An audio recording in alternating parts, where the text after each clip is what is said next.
Pemirsa Madu TV Nusantara dimanapun Anda berada, terima kasih masih tetap bersama kita dalam acara Santri Sowan Kiai. Dan tetap melanjutkan tadi Gus, memang tadi saya mengangkat kaitannya dengan kenapa di masyarakat itu saya tanyakan tentang tahfidz. Karena kayak di masyarakat itu kebanggaan, memang anak yang tahfidz Quran itu orang tuanya sangat bangga. Bahkan sekarang mengapunten opini sebagian menganggap bahwasanya anak yang sudah hafal Quran itu jaminannya surga. Ini penjelasan yang baik dan bijak sebetulnya. Bagaimana, Mas? Tadi saya matur bahwa hafal Quran adalah sebuah anugerah, di mana banyak sekali hadis mengatakan tentang itu. Di antaranya mangqala al-Qur'ana wa amila bima fihi bisa walidahu tajan yaumal qiyamati do'uhu qadru syamsi fi buyutin jalaukan fikum. Jadi memang orang yang hafal Al-Quran ini jaminannya surga, bahkan orang tuanya juga akan mendapat jaminan surga. Tapi kadang kita lupa, dalam hadis itu ada kata-kata wa amila. Orang yang hafal Quran dan kemudian mengamalkan apa yang ada di dalam Al-Quran. Artinya tidak hanya hafal tapi kemudian tidak paham dengan apa yang ada di dalam Al-Quran. Kadang-kadang, mohon maaf ini, bisa baca Quran, hafal Al-Quran, tetapi tidak mau belajar tentang cara-cara beribadah. Sehingga cara beribadahnya, syarat rukunnya sholat masih kurang, tidak begitu tahu. Padahal ini adalah sesuatu hal yang wajib. Ini penting sekali. Bagaimana kita di dalam membaca Al-Quran itu cara bacanya baik, kalau bisa hafal. Tetapi tetap bahwa kita ini tidak akan mampu menjelaskan, menjabarkan Al-Quran kalau kita tidak belajar ilmu-ilmu yang lain. Jadi kita harus tetap ngaji, bagaimana ngaji fikih, ngaji tauhid dan yang lain-lain, sehingga walaupun kita ini tetap hafal Quran tetapi ibadahnya juga benar, cara beribadahnya benar, pemahamannya benar. Tapi kalau hafal saja, kadang kalau sudah hafal terus merasa itu segala-galanya, sehingga di dalam ilmu ibadahnya ini tidak tercover, tidak menguasai, sehingga beribadah sehari-harinya ini masih kurang betul. Jadi sekali lagi hafal Quran itu sebuah anugerah yang luar biasa, tapi hendaknya bahkan begini, mestinya penghafal Al-Quran itu lebih baik di dalam segala segi daripada yang tidak hafal. Abdullah bin Mas'ud ini mendawuhkan bahwa yang bagi hamil Quran sangat baik seyogjanya orang yang hafal Al-Quran yu'rafu binahari idzin nasu yuftiruna wa bilailihi idzin nasu yanamuna wa bi husnihi idzin nasu yafrahuna wa bi bukai idzin nasu yadhakuna atau kama qala, bahwa penghafal Al-Quran ini harusnya benar-benar berbeda dari orang-orang yang lain. Ketika orang-orang tidur sepanjang malam, mereka ini benar-benar beribadah.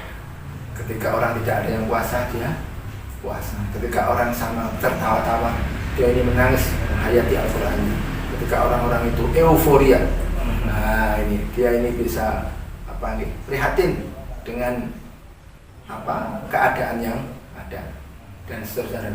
Jadi itu kalau menurut saya sebaiknya selain kita bisa baca Al-Quran, hafal Al-Quran, juga benar-benar ngerti tentang ilmu-ilmu agama, ilmu-ilmu tentang ibadah. Dan juga begini Gus, banyak juga orang itu memang spontanitas bahkan instan dalam belajar Al-Quran. Sejauh mana atau tolok ukur orang ini bisa baca Al-Quran? Artinya dibenarkan baca Al-Qur'annya, padahal dia itu pangapunten, mungkin tidak menghadap langsung kepada gurunya, tapi sebatas pakai digital, Gus. Iya. Apakah ini yang sebagai syarat mutlak talaki tadi, karena memang dia faktornya mungkin belum menemukan guru sehingga belajarnya dia pakai digital. Ini sebetulnya kalau ukur kebenaran baca Al-Qur'annya, belajar pakai digital itu dibenarkan tidak dalam secara syarat? Kalau dikatakan dibenarkan ya tidak dibenarkan, ya salah itu. Tapi kalau faktornya belum menemukan, artinya kan dia sudah berusaha mencari guru tapi tidak ada, itu ya berarti darurat, boleh. Tapi kalau saat ini, zaman ini, saya pikir guru Quran itu sudah banyak. Kecuali kalau nggak menemukan karena kita gengsi ya, kita nggak tahu kalau gitu. Dan kalau itu nggak boleh. Jadi makanya Quran ini harus benar-benar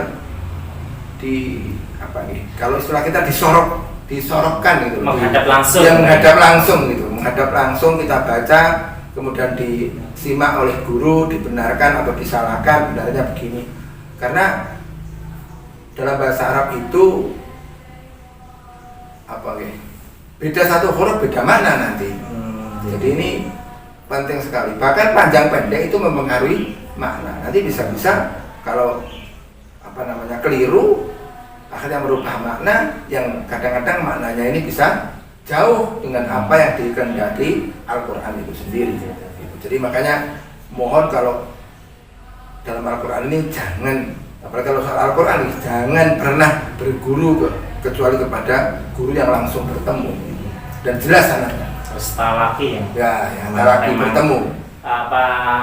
Tatap muka langsung. Tatap muka langsung. Dan lesan-lesannya sesuai dengan yang diajarkan oleh guru. Ya betul. Dan juga begini Gus, kaitannya dengan Al-Quran juga, kadangkala ditemukan orang itu baca Al-Quran pakai digital, Gus. Ini tidak berkaitan dengan belajar dan apa, tapi dia membacanya pakai digital, pakai HP tanpa bawa Quran. Ini yang kadangkala sebagian orang berpikir, ujuk-ujuk duduk, buka HP, baca Al-Quran, entah itu suci atau tidak kita nggak tahu. Itu etika yang atau tata cara apakah memang demikian itu diperbolehkan? Karena dia nggak bawa Quran, tapi alasannya bawa HP. Saya pikir semua itu tergantung motivasinya, Mas.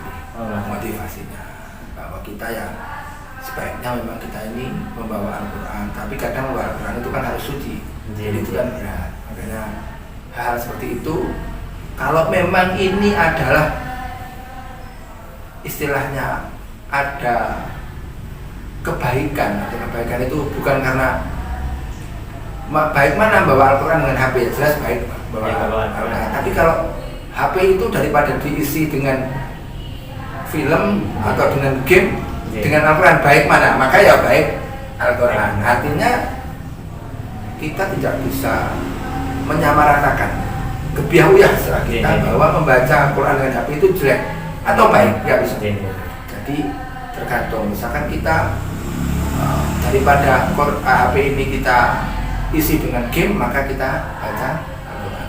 Tapi memang ada orang-orang itu yang karena malas membawa Al-Quran, kadang-kadang mohon maaf ada yang gengsi lah kalau membawa Al-Quran. Ini yang nggak boleh, Mas.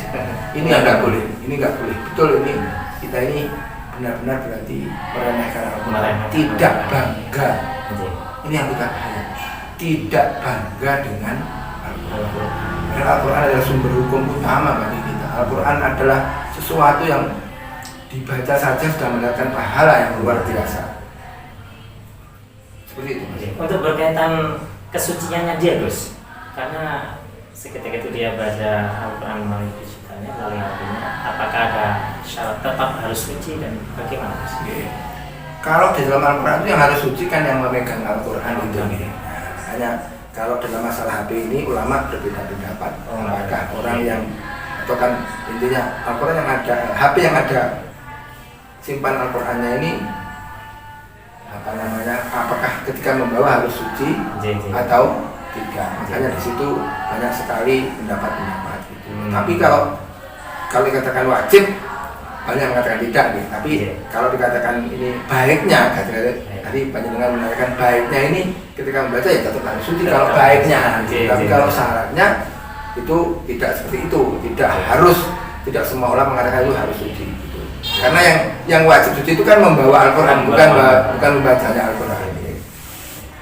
Dan juga saran Gus, mungkin ada saran bagi mereka-mereka yang merasa dirinya kesulitan dalam membaca Al-Quran, entah dia sebetulnya memang lesannya atau bagaimana, sehingga kadangkala oleh gurunya itu disalahkan terus begitu Gus, untuk memotivasi dia kembali Gus, karena sekarang anak-anak itu kadangkala terkalahkan dengan etika sehari-hari, kebiasaan sehari-hari. Kalau dimarahi ya seperti itulah, anak-anak langsung mutung kadang-kadang. Betul. Motivasi, saran dari panjenengan motivasi untuk anak-anak itu bagaimana Gus agar dia?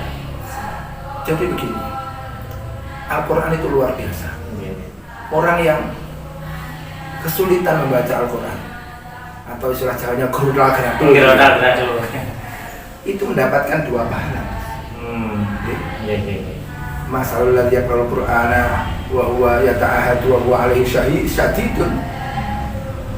Dia berusaha keras tetapi bagi dia baca Al-Quran itu berat, wangelan gitu, apalagi yang mohon maaf agak tulisannya yang sulit.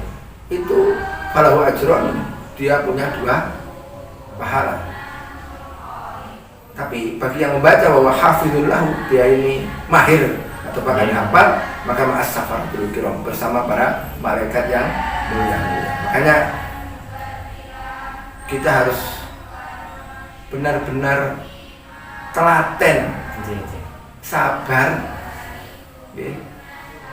apa istilahnya, ngeyel untuk mendorong anak-anak kita itu mau belajar Al-Quran. Karena betul sekarang ini anak sekarang lebih suka main gadget daripada ngaji.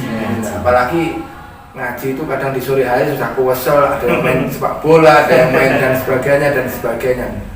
Nah, tapi saya yakin betul tidak ada orang yang tidak bisa asalkan mau. Nggak tahu kalau nggak mau ya, nggak ada yang nggak bisa. Setahu saya ya mungkin durasinya saja, ada yang orang itu ngaji sebentar sudah bisa, ada yang ngajinya harus waktu lama. Dan ketika orang ini punya waktu lama, biasanya mancepnya ilmu ini juga, mancepnya Al-Quran itu juga. Makanya orang yang menghafalkan cepat biasanya mudah lupa kalau nggak sering deres lagi, dibaca. Tapi kalau yang lama itu biasanya juga langsung sekali hafal langsung menetap di pikiran atau hatinya. Artinya kontinunya itu sih. Ya.